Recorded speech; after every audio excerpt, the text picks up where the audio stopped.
Sabihin na natin na totoo yung mga allegations kay PRRD. The Filipino people had already spoken. Yeah. His ways address the problems of the Filipino Yeah. people. He is a duly elected Approved. president. It was approved by the people. Kasi nung bumaba siya, 88, 82, pumapalo ng ganun yung kanyang mga approval surveys, yung kanyang satisfaction survey and trust surveys. I mean, that's the highest any president would receive in world history. Exactly. Or In world politician history. talaga. Correct. Sa tabi ng ICC, what we did is wrong. Who are you to tell us how to run our country? Also, particularly that their member states actually removed the very prosecutor who could be already right now in the ICC. Voted by 82 countries to be removed. Diba? Mm. Sabi niya, what can you say po to the opposition leaders that are against Sara Duterte, like Risa Ontiveros and Leni Robredo po and the Pinklawan supporter? First and foremost, your question is wrong. Okay, Risa Ontiveros and Leni Robredo, they are not opposition leaders anymore. They are pro-administration.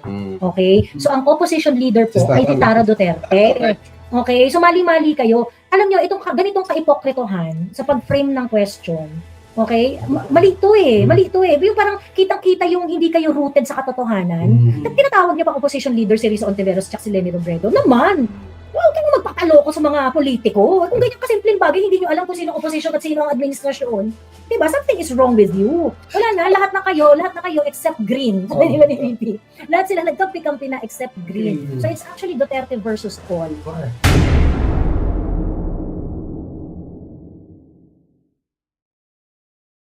Si VP, talagang kinalampag niya yung ICC na may perang involved dito. Yes, meron.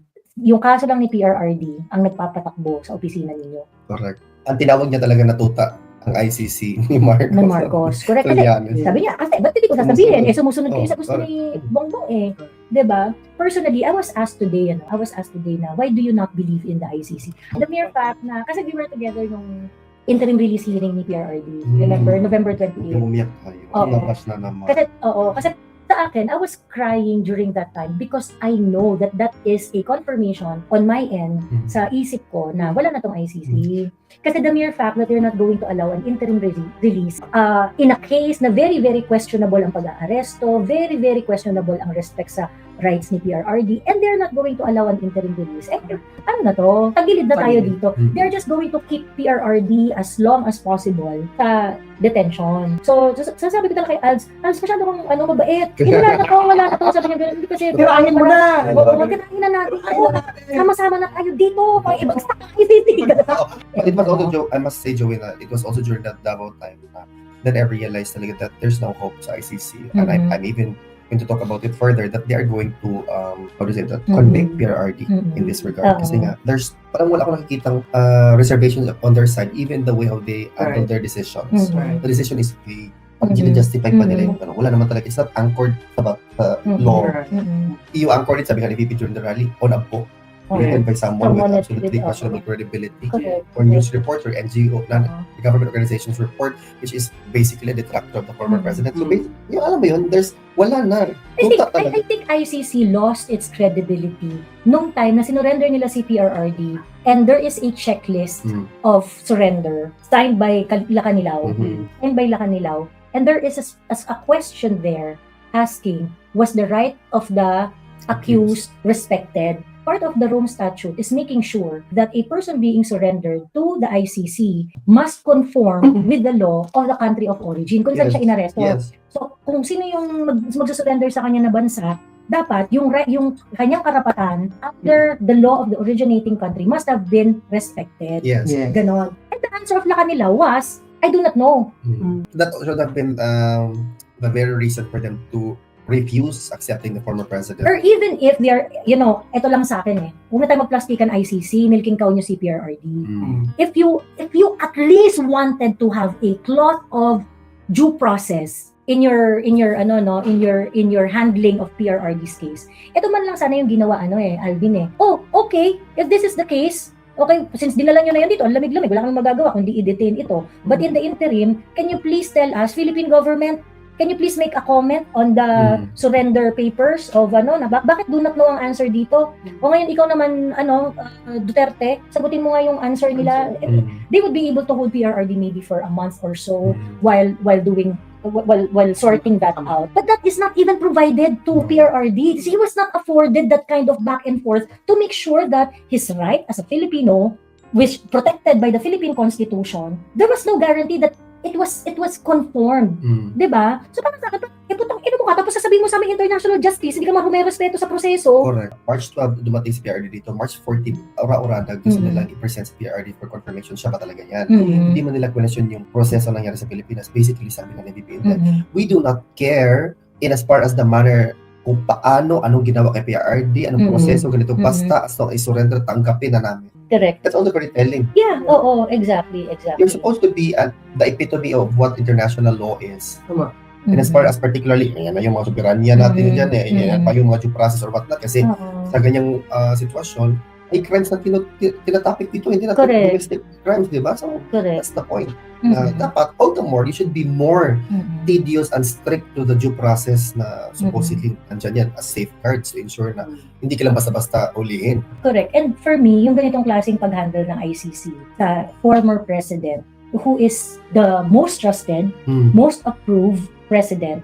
Ibig sabihin, may mandato, ito si PRD, may mandato to ng Pilipinas. Hmm. May mandato ng Pilipinas, ng Pilipino, may mandato ng Mm. Pilipino to si PRRD. Assuming, for the sake of argument, this is one of the topic that prop up kanina nung may Oo. nag-interview sa akin. Sabi ko, ma'am, kasi ganito ha, sabihin na natin na totoo yung mga allegations kay PRRD.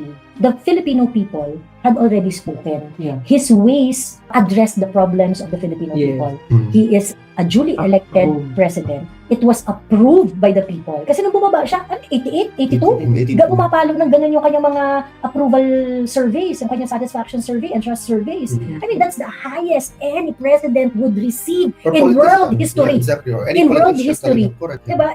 This are data with accepted methodology na na-measure na noong 2022 before siya bumaba. Hmm. So para sa akin, parang sa tabi ng ICC, what we did is wrong. Mm. Who are you to tell us how to run our country? Correct. Diba? Yung nga, wala nga kayong bidet dito sa Den Haag eh. Hmm. Diba? Pag sinabi namin, ay offended kami at yung aming human rights ay na-violate because we do not touch our popo in the Philippines. Hmm. Diba? We do not, we wash our popo in the Philippines, we use tabo. And tabo is holy for Filipino. Correct, totoo yan. Wag ito sa tabo dito, we say we are offended. Can we tell Den Haag to change their ways? No. Diba? So, sa akin, I mean, you know what I'm saying. You cannot tell another culture what is important in your life. Kasi kanya-kanya tayo dito ng problema, kanya-kanya tayo ng perspektibo on how to run our process. Eh kung kunwari, hindi nyo trip dito sa Pilipinas kasi yung mga Pilipino kumakain ng fetus. Hmm. Kunwari, ganon, di ba? Pati yung business sa Pilipinas, ikat nyo lahat ng economic ties because your values is not the same with us. Correct. Di ba? But you do not tell us what to do. Hmm. Di ba? You do not tell us na, because we know better, we are white. Correct. And you are Yan Asian. yung gusto ko. It is anchored Mhm. on history Mm. na they've been elevated than all of the other races existing in this globe. Totoo Mhm. lang na what to me, it's coming across as mas supreme ba yung international law ko, Mhm. no? Which is, by the way, existing. Wala ka naman talagang independence because, member states are actually giving money sa'yo para ma-operationalize mo yung Mhm. mandato mo. No? So basically, there's a certain level of influence yung mga nagbibigay ng pera sa'yo, di ba? So, yun yung punto de vista ko na, wait, huwag mo kami sabihin na independent ka kasi pag sabihin ng pinaka-highest donor mo na, by the way, Investigahan niya. Oh.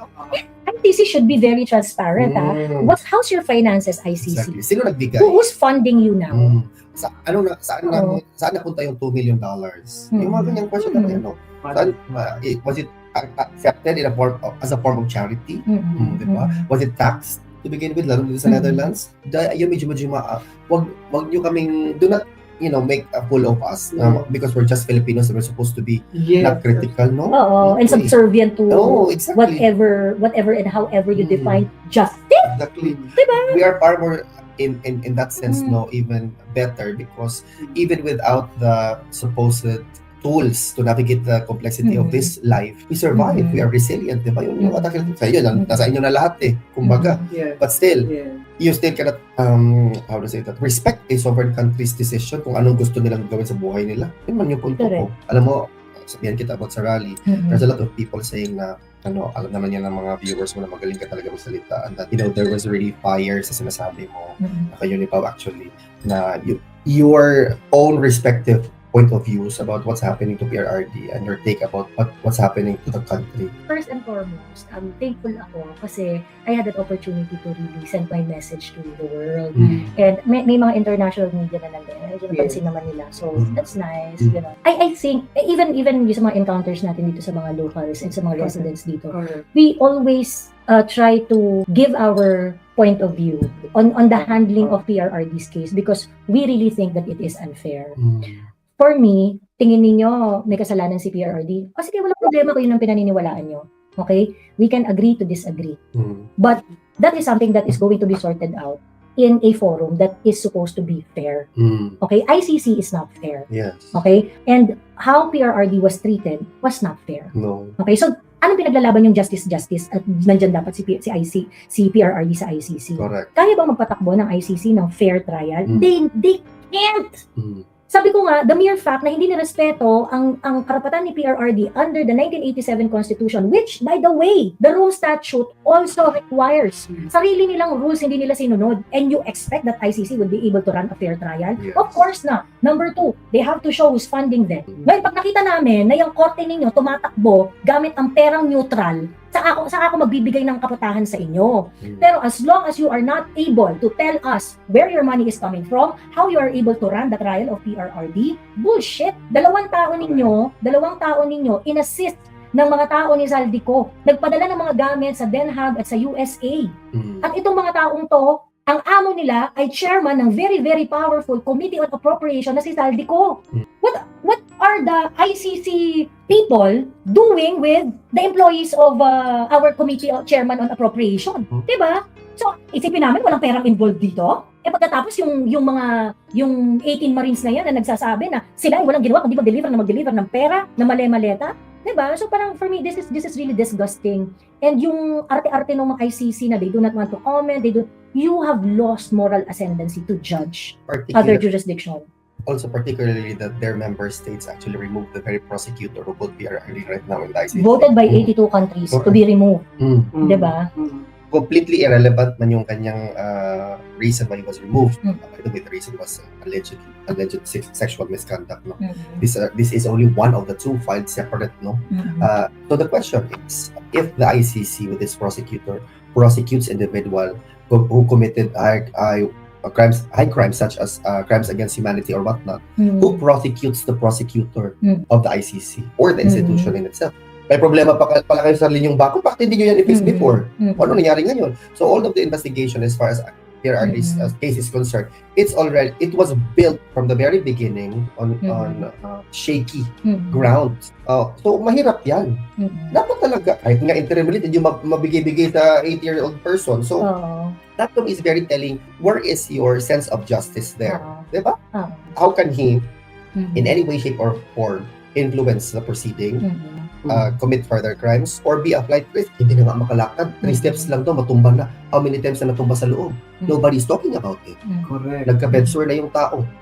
By the way, mind you, ICC, this person is referred to as a living hero, to really serious supporter of the man who actually changed their life. Who changed the lives of their children. I think, meron akong parang nakalimutan nga na sabihin dun sa speech, which is I think is very, very important. And paulit-ulit ko itong sinasabi.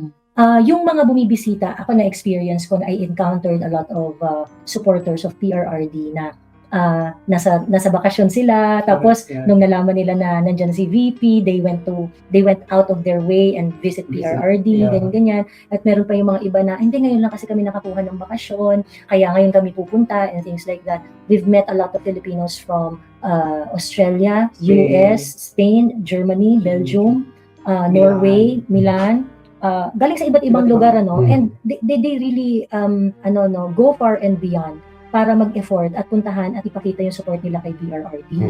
Now, this might be something na i-dismiss ng iba, mabuta sila, bakit siya atorista, ganyan. No, you don't understand. Filipinos abroad are abroad because they are working. Okay? The OFW's time is precious. Ngayon, yung mga kababayan po namin, kapag nasa abroad yan, yung oras nila para magbakasyon or whatsoever, pag-iisipan niya, magbabakasyon ba ako, mag-shift na lang ako, kunin ko na lang to shift na, magtrabaho na lang ako, mag-racket na lang ako. Because time is an opportunity to earn for an OFW. But they go far and beyond, thinking about their usual priorities, which is kumita ng pera, naglaan sila ng time para pumunta sa Den Haag, ipakita ang suporta kay PRRD. Correct. Now, if that is not love, I don't know what I don't it know what is. is Diba? what Kasi- it is called. Kasi para mag-transcend ka dun sa, hindi, okay lang kahit hindi muna ako kumita ng pera ngayon, pero pupunta ako dun para magpakita ako ng suporta. It means the impact of PRRD's leadership in the life of that OFW is so profound that they can actually let go yung ilang araw na pwede silang kumita. And you know, some of the reasoning, sabi nila na, maliit na bagay lang to sa ginawa ni PRRD sa bayan at sa pamilya. Correct. Talaga. Yan ang concept Yes, na lagi ano, nila oo. sinasabi. Yeah, ikaw mas marami kang gamit eh. Grabe eh. Sa point, may magsasabi pa yung FW, alam mo ba, Alvin, yung anak ko ngayon, mabuti ng kalagayan. Before bangag yung anak ko, umiyak pa yan ha. Ako, hindi ko na ma-feel yung feelings kasi sa 1 year and 4 months para marinig ko yan at chika. So, parang naging pato ko na, parang alam ko na i-handle yung emotion. Pero before iyak din ako, ma'am, salamat ma'am, ganyan pa yung chika namin. Even sa Ate Joey, may nagkwento nga, di ba, nung dati siyang, naalala mo nung nasa Iloilo tayo, Mhm. yung lalaking mato na mato, lalaki talaga siyang game, may mga tattoo, ano ba, tattoo siya, di ba? Humahabol-bol. Because it was the same story that we are all hearing over and over, Okay. na binago ang buhay nila. Exactly. And why are they just dismissing this lived experiences ng isang tao? At sabi, drama lang naman ang bayaran. At saka, I really hate talaga marinig ko yung sabihin. Na drama rin natin. Na bayaran lang. Ano Ano ba yan? yung bayad ba yung pagpunta dyan? I-try yung bayad ba yung mga ganyan? I-try nyo kung magkano Oo. ka. Lang. Oo, Totoo lang. correct. I-try. The time, energy, and effort poured in to show support. I don't think it is something that you can just Experience mismo ni Joey, pagpunta sa Duterte Street, it's not an easy Hindi, journey. ay, It's a sacrifice, guys. naalala ko yung Download kwento. nyo. Sabi ko nga kay Alvin ba, nung isang araw na naglalakad kami, tapos napatingin ako kay Alvin ng good for 2 to 3 minutes kasi naglibalimping siya. Oo. Tapos nakatingin ako sa kanya, nare-realize ko ba, nag-sink in sa akin na, putya, ako nga nagre-reklamo na ako dito na konting lamig. Oo. Naninigas na ako, tapos biglang init na naman. Mm. Tapos naranasan natin, di ba? Ay, di ko pa nararanasan. Pero naranasan ko yung lamig na lamig. Tapos ngayon, mainit na mainit. Hindi, yung ano rin pa yung consistently that you're gonna Go there, every day. Yun for yung almost 1 year. 1 year. Hindi ko kaya yun. Kaya, Ay, di ba napag-usapan din natin? Oo, Duterte tayo, pero putang ina, di ko kaya. Oo. Oo, ko si PRRD, pero putang ina, Alvin. kaya, Hindi ko kaya yun. hindi talaga Gigising ma-realize. ng gigising na 2 Our hours. emotions ng mga Oo. different people that we get to encounter. Believe kami sa'yo. Kasi alam mo, na-develop yung pagka-interpersonal skills ko dito. Kasi Oo. I need to handle different personalities, different queries. Yung iba medyo demanding, yung iba hindi. But that's the personalities you need to deal with, guys. And thank you. Thank you sa yung ginagawa. But at Correct. least ba, nakita And all the, I think yung iba Yung iba mga ko, Pilipino mabilis. rin Ano na, yung mga Pilipino? oo, na Yeah. nandyan, na Nandyan. nagpapakita. Kasi marami rin mga Pilipino na based dito sa Den Haag. Yeah. They show up. They show up. Sabi ko nga kanina dun sa mga nandun, sabi ko, ma'am, alam niyo, thank you very much na nag-show up kayo. Kasi, kasi ang tawag dito yung makikita ba ng mga Pilipino all over the world na merong nagpupunta sa street, Yeah. na nagpapakita, nagpapahayag ng suporta, na hindi natin nakakalimutan si PRRD. It keeps us going eh. Diba? Ayun. So, maraming salamat. Lahat yung mga yung mga nagpapakita sa street, yung mga taga Den Haag, yung mga malapit sa Den Haag, Yung naglalabas ng kanilang sariling pera, to cook for the Correct. people, Oo. to share Oo. little pagkain. Oo. Maraming salamat. True. Ito si Aries Targaryen, i-address ko lang yung concern niya. Sabi niya, what can you say po to the opposition leaders that are against Sara Duterte, like Risa Ontiveros and Leni Robredo po and the Pinklawan supporter? First and foremost, your question is wrong. Okay? Risa Ontiveros and Leni Robredo, they are not opposition leaders anymore. They are pro-administration. Okay? So, ang opposition leader po ay si Sara Duterte. Okay? So, mali-mali kayo. Alam nyo, ganitong ka-ipokritohan sa pag-frame ng question. Okay? Mali ito eh. Yung parang kitang-kita yung hindi kayo rooted sa katotohanan.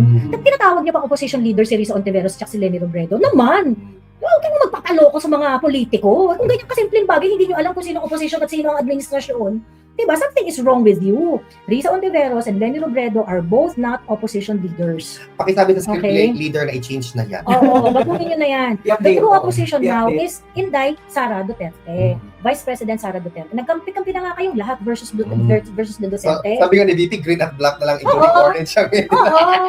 Wala na, lahat na kayo except green. Sabi ni VP. Lahat sila nagkampi-kampi na except green. So it's actually Duterte versus all. Correct.